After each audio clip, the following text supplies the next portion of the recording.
Kilalanin natin ang bagong-bagong blessed na si Blessed Carlo Acutis sa pamamagitan ng mga salitang binitiwan niya habang siya ay nabubuhay.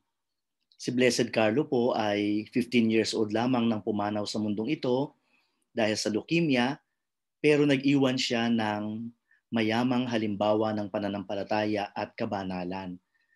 At sinabi ni Blessed Carlo nung siya nabubuhay pa, "To always be close to Jesus, that is my life plan." Di po ba sa panahon natin ngayon, usong-uso yung vision, mission? Kapag merong institusyon o organization, dapat merong vision, mission. Kapag may organisasyon o may samahan, dapat merong vision, mission. At maging sa personal nating buhay, dapat daw meron tayong vision, mission. Ano ba yung vision, mission? Ito po yung pananaw. Ito yung goal o hantungan na gusto nating marating. Ito yung plano na tatahakin natin para tayo ay maging matagumpay. Yan ang vision, mission ng buhay natin. Para kay Blessed Carlo, ang kanyang vision, mission, ang life plan niya is to always be close to Jesus. Ang mapalapit lagi sa Panginoong Jesus. Napakaganda, no? Parang hindi iisipin ng isang bata, pero yan ang kanyang inisip, yan ang kanyang isinaloob at kanyang isinabuhay. Di po ba pag meron tayong plano, dapat lagi yung plano na yon nasa isip natin.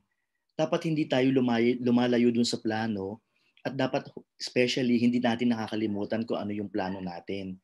Kasi pagka tayo ay nalayo sa plano o kaya nakalimot sa plano, patay na. Wala na mangyayari doon sa ating gustong magganap o marating. Si Blessed Carlo, lagi niya yung inilalagay sa isip niya. Sa lahat ng kanyang gagawin, sasabihin, iisipin, dapat ito ay magdala sa akin papalapit sa Panginoong Hesukristo. Ito po yatang vision mission ni Blessed Carlo ay hindi lang pambata kundi para sa ating lahat. Matanda o bata, basta Kristiyano at nagmamahal kay Jesus, dapat ang maging motto rin natin ay lagi tayong mapalapit kay Jesus. Kasi pag tayo ay nakalimot, maaari tayong matukso sa mga bagay na makamundo o sa kinagawian ng daigdig. Pag tayo ay nakalimot, maaari tayong matisod, mabuwal o kaya ay tumalikod sa Panginoon. Pero pag lagi natin naiisip na gusto nating maging malapit sa Panginoong Hesukristo, tayo kahit papaano ay magagabayan, mapapaalalahanan o magkakaroon ng babala sa ating buhay na tayo ay huwag kailanman mawalay sa piling ng Panginoon. Siyempre, yung pong sinabi ni Blessed Carlo na yan ay hindi lang yan sa isip o sa salita lamang. Ang pinakamahalaga sa lahat ay sa gawa. Ipinakita niya yan sa kanyang buhay na lagi siyang nagdadasal araw-araw, lagi siyang nagsisimba, kahit na bata siya ay 7 years old pa lang siya, nagsimula na siya magsimba araw-araw at tumanggap ng communion, magkumpisal, magdasal ng rosary, kasama lahat yan yung panalangin. Pero syempre, sinabuhay din niya para mapalapit kay Jesus. Dapat mapalapit ka rin sa kapwa mo. Mahal niya ang kanyang pamilya, mahal niya ang kanyang mga classmates at mga kaibigan, at higit sa lahat, mahal niya ang mga mahihirap at mga nangangailangan ng tulong kasi dito niya nakikita ang presensya ng Diyos sa mga tao na higit na nangangailangan. At alam niyo, nakita din niya ang Panginoon at hindi siya humiwalay sa Panginoon, lalo siyang naging malapit sa Panginoon sa gitna ng pagsubok.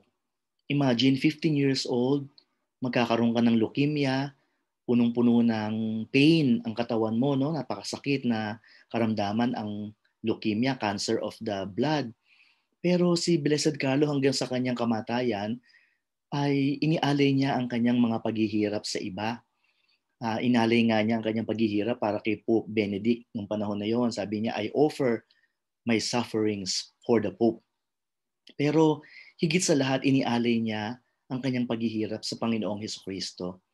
Nakita niya na bagamat may dumadating na pagsubok sa kanyang buhay, ito ay isang hamon, hindi para malayo o magtampo o magalit sa Diyos, kundi lalong kumapit, magtiwala at manampalataya na hindi ka pababayaan ng Panginoon. Ganun pala ang kahulugan ng being close to Jesus, no? Hindi lang sa isip o sa salita lamang, kundi sa buhay panalangin, buhay pakikipagkapwa, at buhay pagtanggap sa mga hamon na pinapadala sa atin araw-araw.